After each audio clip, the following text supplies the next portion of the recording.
You really kind of pioneered the term permission marketing, which has really stuck. You talk about the evolution of the idea and kind of how it all came to be.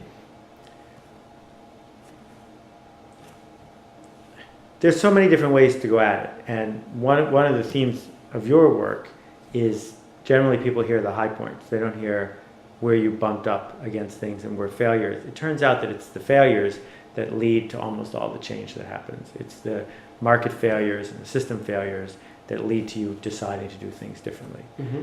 At the beginning, the goal was to be the Goodson Todman of the internet. These are the guys who did all the game shows we grew up with. Why not do game shows online? Mm-hmm. People are addicted to game shows. You can have prizes. People want to prove they're smarter than everyone else, particularly online. What we found soon into it is the percentage of people who actually think they're smarter than everyone else is very small. That when you have to do something to compete against lots of people and win, lots of people won't play. That's why the lottery is not a game of skill.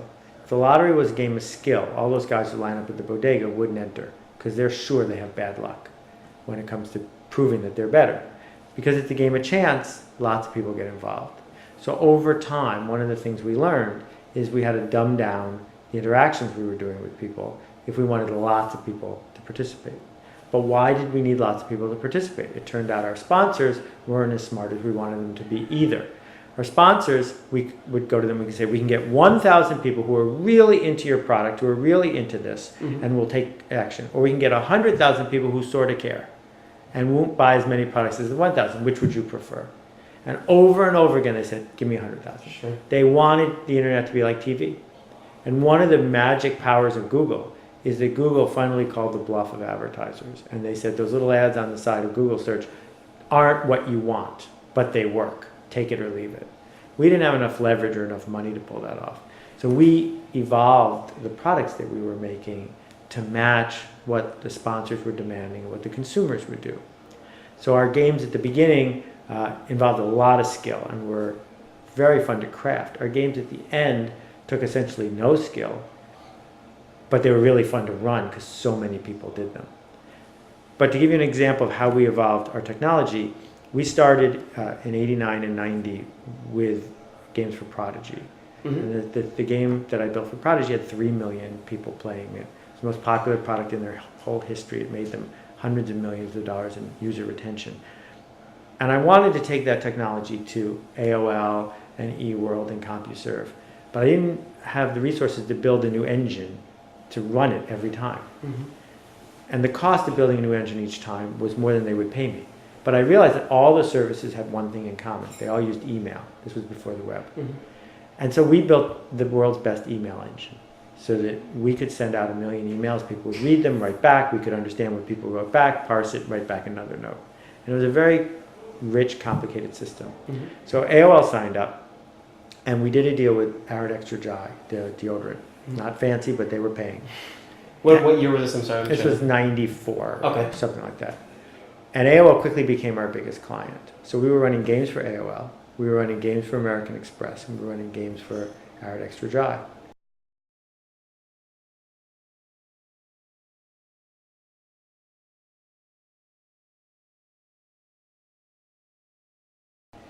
And one morning, I get a call from a vice president at AOL. This is when AOL stock was going through the roof, mm-hmm. and they were doing really well. And she's very upset. And she wants to know why all of her game-playing customers got an email from Arid Extra Dry. And something had gone wrong in the system, and we had mixed the two files together. So she's hyperventilating. So I talk her down, and I calm her down, and I said, this won't happen again. 4 days later, the phone rings. She's screaming. She's literally screaming. Uh-huh. She's cursing my ancestors. She says that we're totally shut down. They're not going to pay any of our bills. We are toast. And I said, look, I'm going to fly down. We can talk this through. She said, if you fly down to Dulles, we will have you arrested. And this screaming went on for 15 minutes. Wow.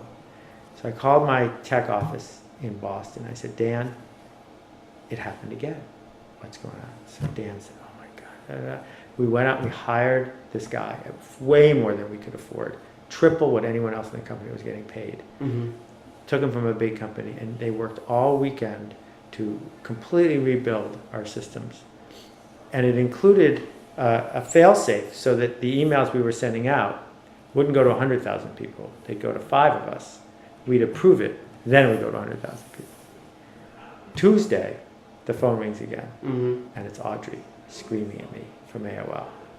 Now she's completely apoplectic because she thinks she's going to lose her job. She was making $1 million a week in stock options. Right. She did not want to lose her job.